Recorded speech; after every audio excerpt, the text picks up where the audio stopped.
also for ones who have difficulty in accessing there, I will also email. Okay, so email to the entire class. Can everyone receive my emails? Yeah. Great. Okay, so I will do both ways. I will both put it on the blackboard, also email to all of you. Okay, I would like to thank you very much for doing the previous class, for organising the groups so quickly. Is there anyone who doesn't belong to any group? You? Okay, I'm going to assign you to one of the groups. Is that all right? Okay. And you guys as well. Okay, I'll assign you to random groups. And I'm also going to both email the group schedule, the dates when you're going to make the presentations and the group makeup, and also going to put on the blackboard. Okay? Can everyone hear my voice? Yes. Is my tone okay? Perfect. Right, so today what we're going to do is we're going to talk about the agency theory. Okay, this is the agency problem, or in other words, the agency cost. This is one of the most serious issues with financial management. Okay. Well, so this issue not only concerns the ones who are going to be dealing with financial issues, but because you have different backgrounds, accounting, what else? Your backgrounds? Marketing. Ideas? What else? Marketing! Oh my goodness, you'll become concerned with this issue even more. And what else? What majors do you have? Management. Oh, okay. Management will have the most serious issue with agency costs. But agency costs concerns everyone who has the manager position in a company. Okay? So you don't have to be dealing with finance at all. But what we're going to do is, when I'm going to explain the agency theory, I'm going to explain it through the financial perspective. Okay. So, the question to you. What is the purpose of finance manager? What is the objective of a finance manager? Who would like to answer that? Yes? Loud, please. Wonderful! Maximizing the stock price. The objective of a finance manager is, let's generalize, actually maximizing the stock price is an objective of a finance manager of a public company, isn't it? Which lists its stocks publicly. So, generally speaking, the objective of a manager is maximizing the value of the firm. Okay? So, another second question now. Is the objective of the finance manager maximizing the profit? No. No. Who says no? I want to see the hands. Who says yes? Nobody says yes. Okay, what was the question? Sorry. I'm repeating the question again. Now, is the objective of the finance manager maximizing the profits of the company? No. No. Good. Wonderful. The correct answer is no. The reason is, well, the profit is just an accounting item. So what you can do is, in order to inflate today's profit, you may actually damage the next year's or future's profit. You can make some transactions, so selling transaction with those companies. Okay, but these companies may obtain the goods that you sell, but may not pay you back at all. Okay, so when this transaction is agreed, it is recorded as a profit in accounting terms. So your profits increase. But in fact, if these companies do not pay you back, you won't have any cash flow at all. So cash flow is the core thing that determines the value. Okay? Right, so we're all going to be dealing with cash flow. And in chapter 2, actually, we're going to be talking in so much detail about the cash flow. Anyway, so if we're talking about a public firm, so what do I mean by a public firm? Who would like to answer that? What does a public firm mean? Stocks. Exactly. A company whose stock is traded in the stock exchange, okay? Right. So, private company, which company is a private company? Who would like to answer that? Which companies are private companies? Not traded in the stocks. If they don't issue it, their equities are not traded in the stock exchange. stated. They are not listed. Okay. So, if we're talking about a public company, the objective of the finance manager is actually maximizing the equity value. Is that correct? Which also means maximizing the stock value of that company. Okay? So, this is the core thing we're going to be discussing today. Now let's talk about the agency theory. How many of you have heard about the agency theory before? None of you have. Okay. So what does agency theory mean? Now, let's talk about the modern corporations, especially the publicly traded corporations. These corporations have many owners, is that correct? Yes. So these owners are located all around the world. Some tiny owners, okay? And they're located all around the world. But who manages the firm? Does one of the owners manage the firm? No. There's a manager who is specifically hired to manage the firm, to give the decisions about investments, anything, strategic decisions about the firm on behalf of the shareholders, of the owners. So, now, when we talk about the modern firm, particularly a public firm, okay, on one hand, we've got the managers. So, these managers, generally speaking, do not have any ownership in the firm, okay? They just manage the firm. So, all their task is to give the decisions concerning the firm, particularly investment decisions, okay? So, on the other side, we've got the owners, or let's be specific and say the shareholders.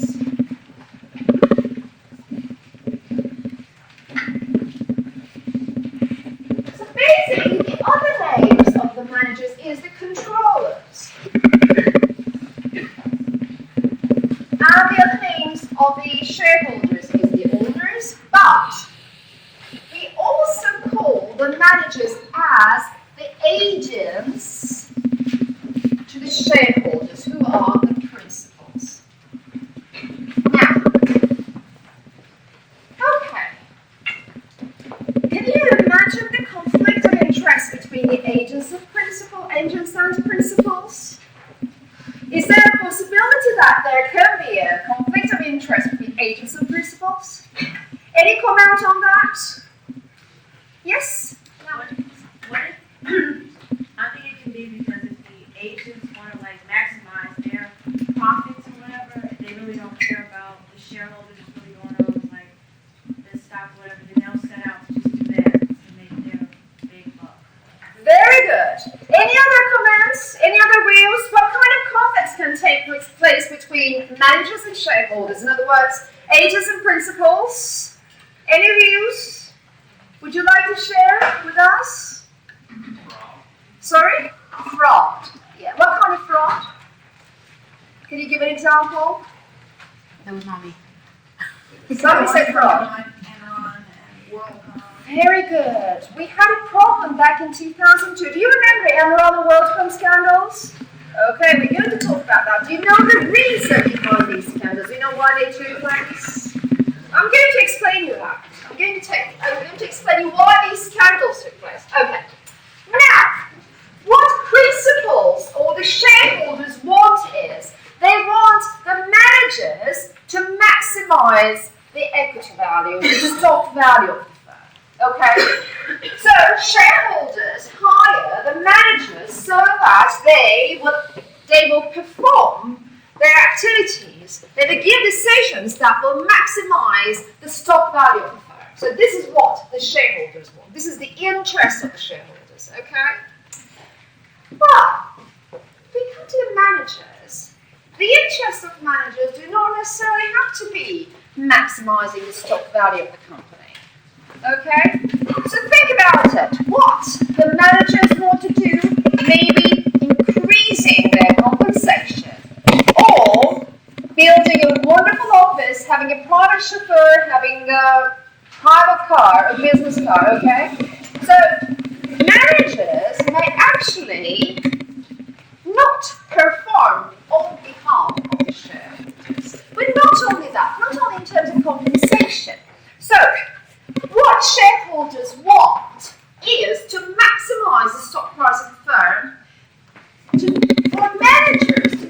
decide on the investment that promises the highest level of cash flows, future cash flows. Is that correct?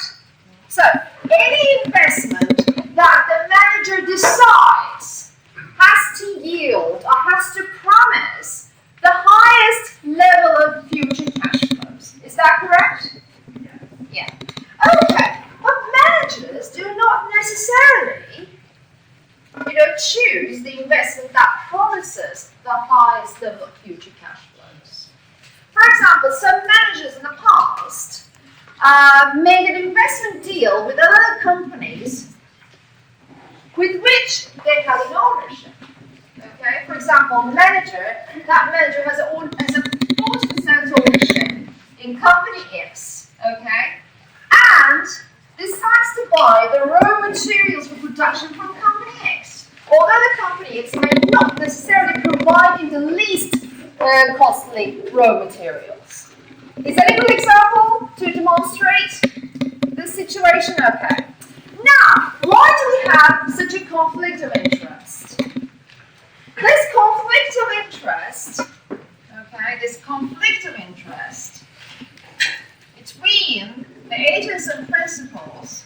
So principals want the stock price will maximize. The managers only think of themselves and may not necessarily in the motivation of maximizing the stock price. So this is the conflict of interest that takes place because of the information asymmetry.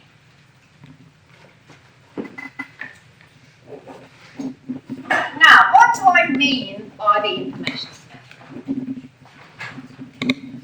Right, so managers have all the information about the cash flows, the cash inflows, and how the cash inflows, the cash inflows that the firm receives, can be evaluated as in new investments.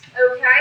Whereas shareholders do not have the same amount of information as the managers concerning these issues. Because managers that have full control about the cash inflows and cash outflows, okay, they hold the information. Okay? But that information is not symmetrical between shareholders and managers. Okay? So is that clear? Is the root of the problem clear now? Do you want me to repeat? Yes, okay.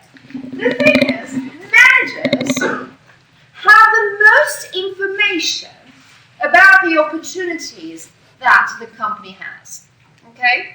So, for example, managers know the amount of cash flows, where the cash flows come, and where these cash flows should be invested. In other words, managers are the one who knows that the best investment fields of these cash flows. But this information, the shareholders do not have that amount of information. Okay? So this is called as the information asymmetry. All the shareholders do not have the same amount of and the same quality of information about the firm as the managers. Okay? So is that clear now? Yes. Right.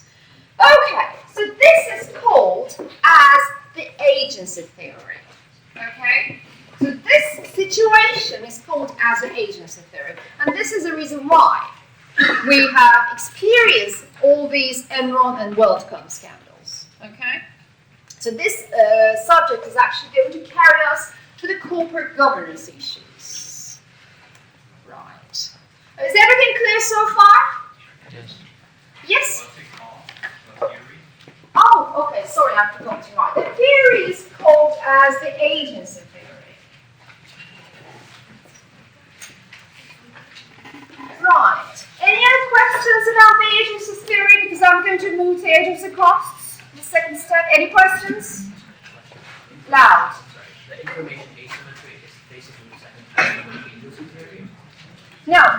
The information asymmetry is the root of the agency theory. We have this agency problem because of the information asymmetry, because managers have more information about the firm than the shareholders. Any other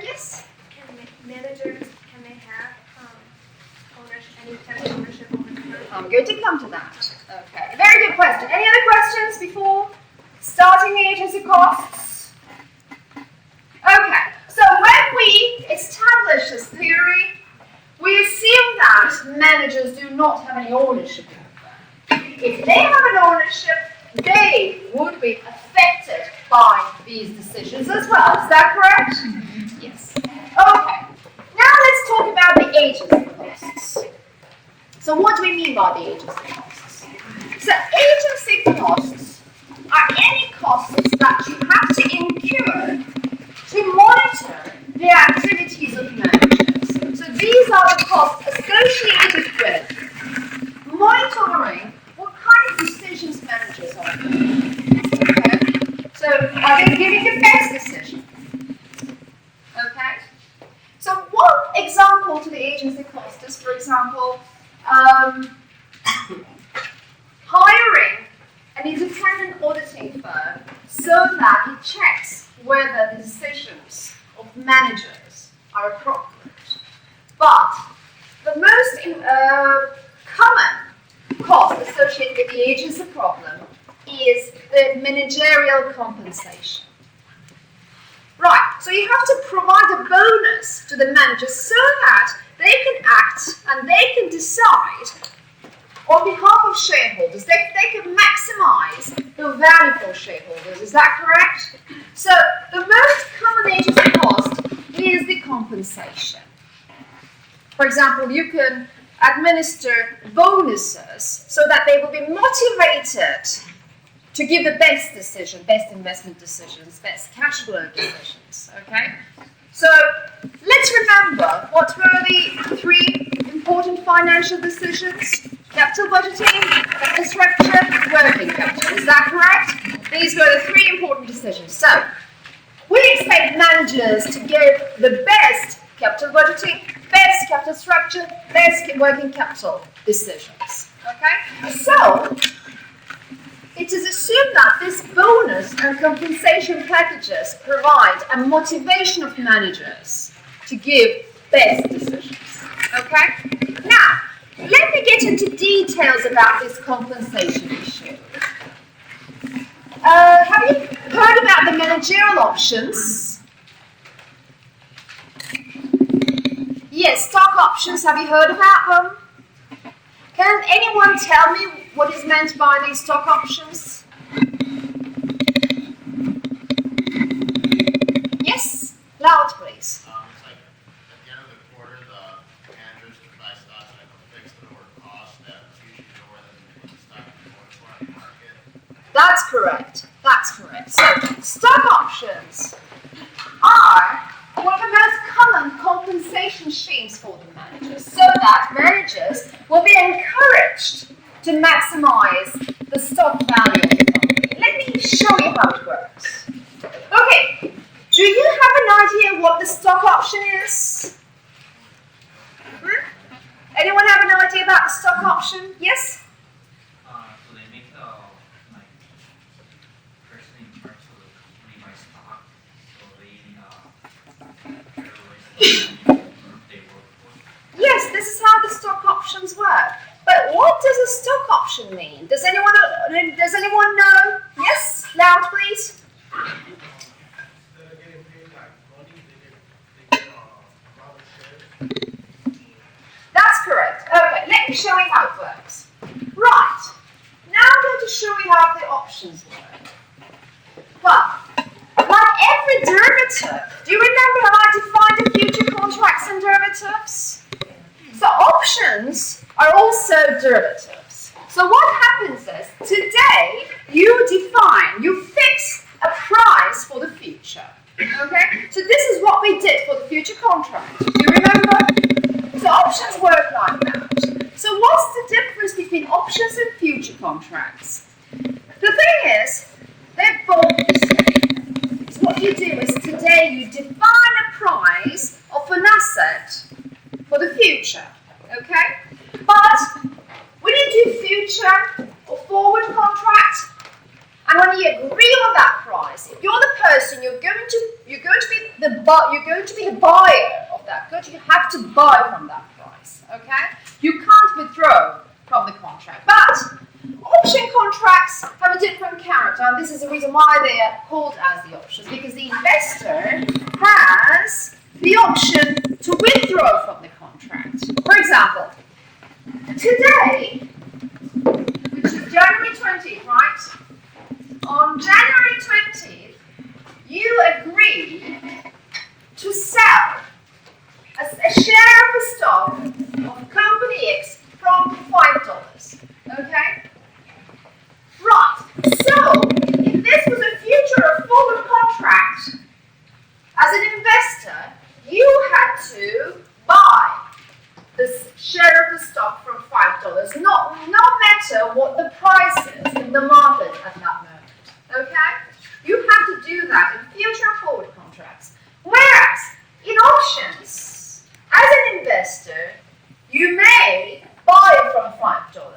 But if the price of the stock in the market is lower, let's say $2, you have the option not to buy it from this option contract as in $5. Instead, you can withdraw from the contract and buy it from the market from $2. Okay? So you have an option to, do this. So this is a difference. Did you understand the difference?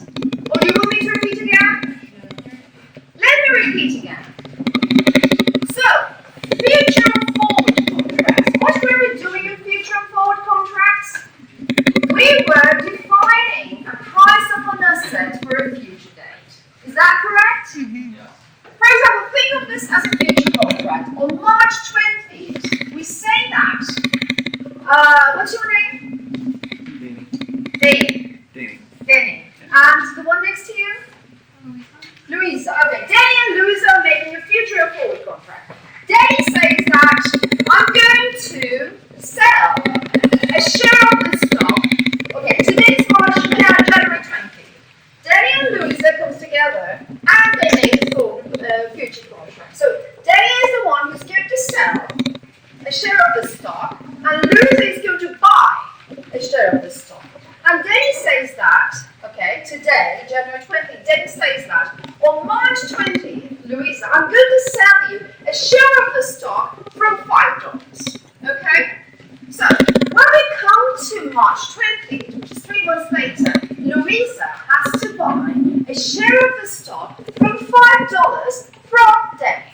Okay? So this is how future and forward contracts works. She has to buy that. And Danny has to sell that. Okay? So, right, so when we come to the options, when it's January 20th, Danny and Louisa comes together again and they make an option contract, and Danny says that on March 20th again, I'm going to sell you a share of the stock for $5. Right, so Louisa is the one who's going to decide whether to buy it or not for $5 on 20th. Now Louisa has an option to buy it or not buy it. Okay?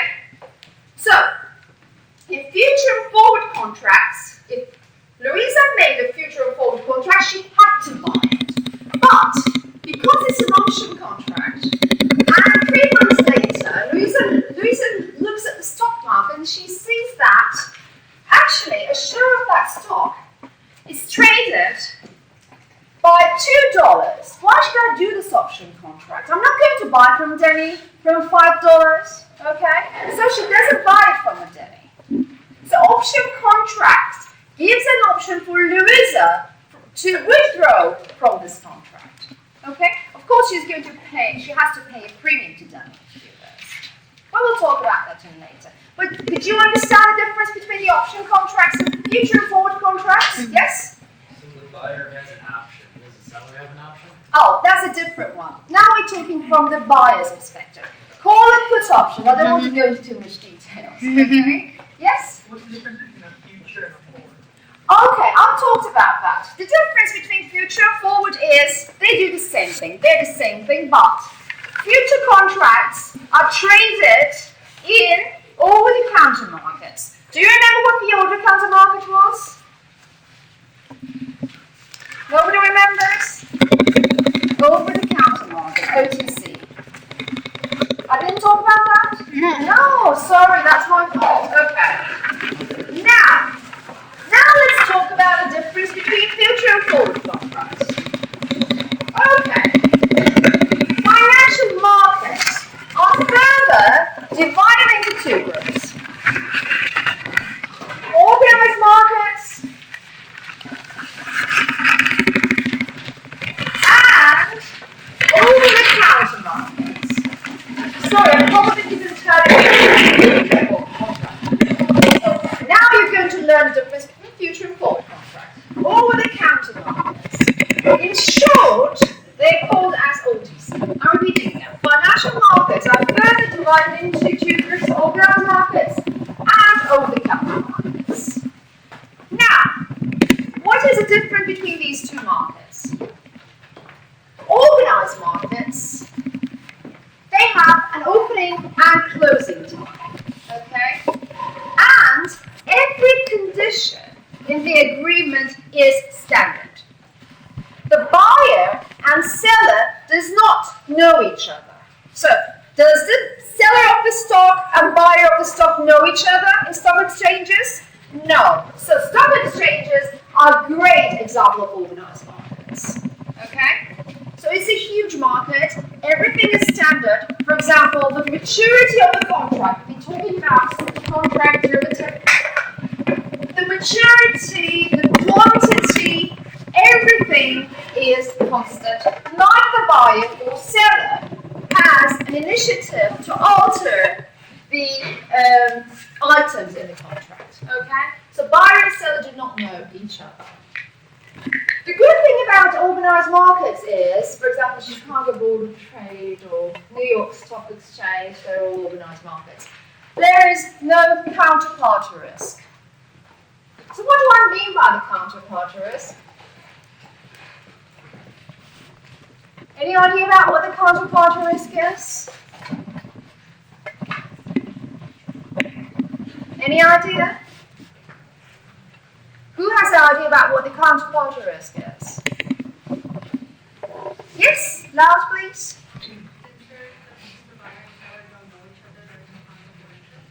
Exactly. The thing is, because it's an organized market, if the buyer does not buy from the seller, for example, they agreed on January 20th that the seller will sell, let's say, a share of the stock to the buyer.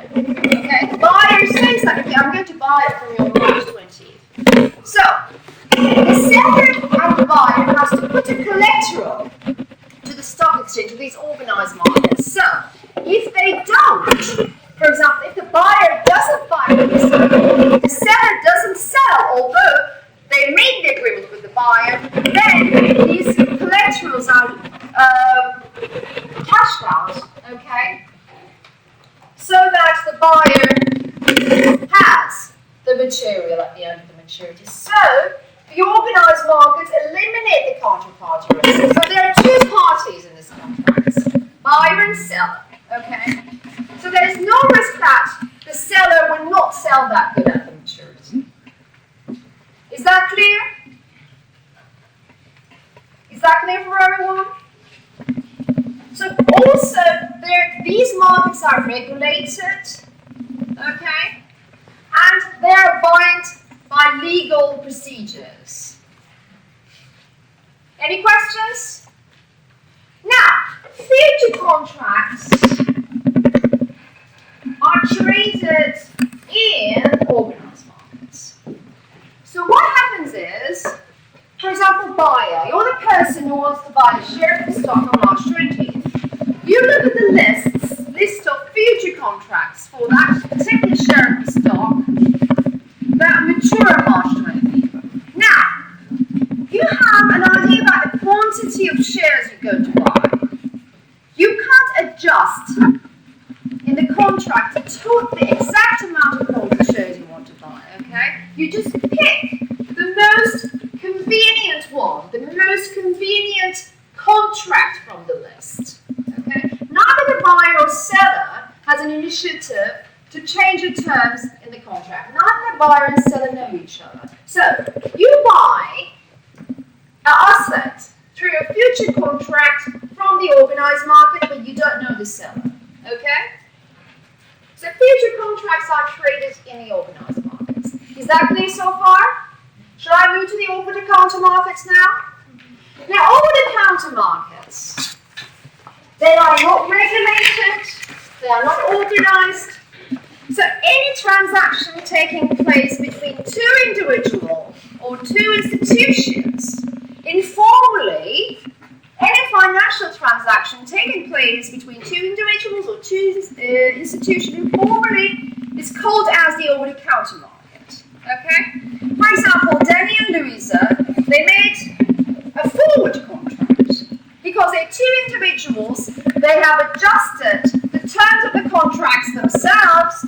They have decided on, they have agreed on the exact maturity of the contract, the exact amount of the contract, okay? They have also agreed on the location when the assets will be delivered at the maturity of the contract, okay?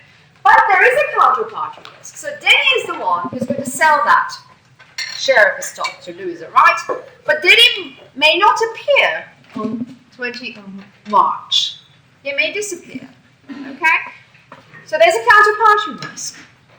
Or Louisa may disappear when Denny was ready to sell that stock.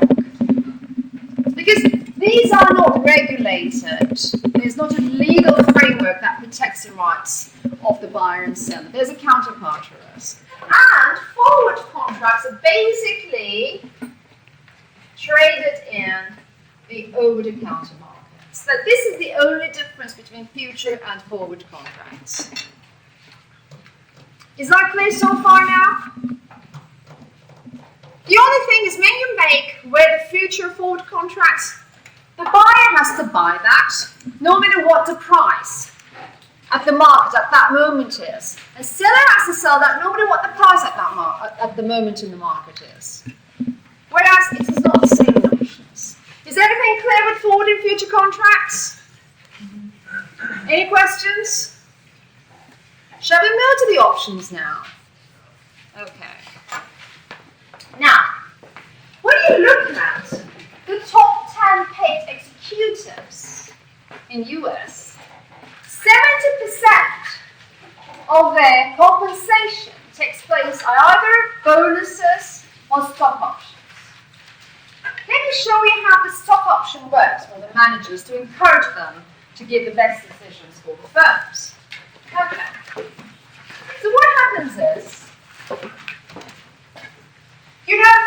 the objective of the manager is to make sure that the stock price of the company is maximized. Okay? Now, so let me show you the profit in here, and let me show you the price. This is the price of the share of the stock.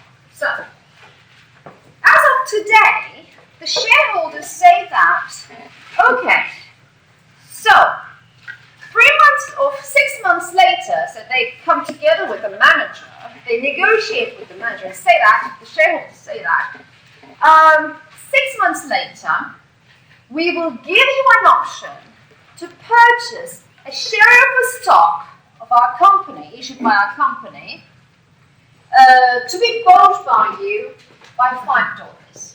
Okay? So, 6 months later, the manager will have the option to purchase a certain amount of shares of the company's stock. Okay? So now think from the manager's perspective. He will be very motivated to increase the stock price of the corporation. Is that correct? Can you see that? Because, for example, at that time, 6 months later, if the price of a share of the stock of that company that he manages increases to $20, then his profit is going to be $15. Okay? And the higher is the price of that share of the company, the higher is the price of that share, price of the share of that company, the higher will be the manager's profit. Is that correct? So practically, this should motivate the manager to give the best decision So he will be encouraged to act, to give the decisions, investment decisions that will maximize the stock price of the company. Is that correct? Yeah. This worked really well until the Enron and WorldCom scandals. Can someone tell me what happened in Enron in late 2001? Any idea? Oh yes. Please, loud please. What they did was the auditors, when they came to check the book, they were like friends, so they would inflate the numbers up to make it look like they're more of a profitable company, so the stock goes up as well. That's very good. Exactly. So what happened is, normally publicly traded companies have to be audited by other audit firms, okay? But the problem with that audit firm was, it was called Arthur Andersen. Have you heard of that audit firm? It's no longer existing anymore.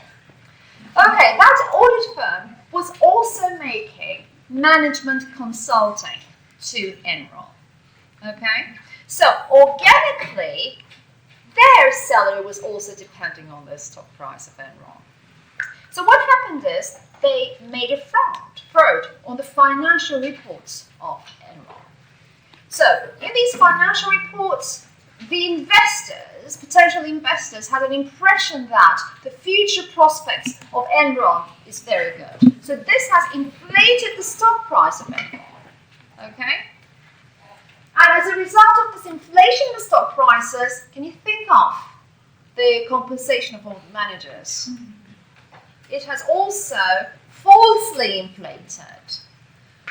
But of course it was a balloon, it was a bubble that also bursted after a time, so this has led to the Enron scandal. And this also highlighted the importance of corporate governance, which we're going to discuss probably on Monday in detail. But what I can tell you is, after the scandal, a Sarbanes-Oxley agreement is made, and according to this agreement, the audit firms have to be independent. They just have to do auditing. They just have to audit the financial reports. They shouldn't be doing management consulting. They shouldn't have any organic ties with their management. Okay? Now, when we return back to this agents of theory, internally, not only shareholders, but also there is one more mechanism in the company that monitors the activities of managers. What is that mechanism? Somebody gave a correct answer. What's that? I heard from there.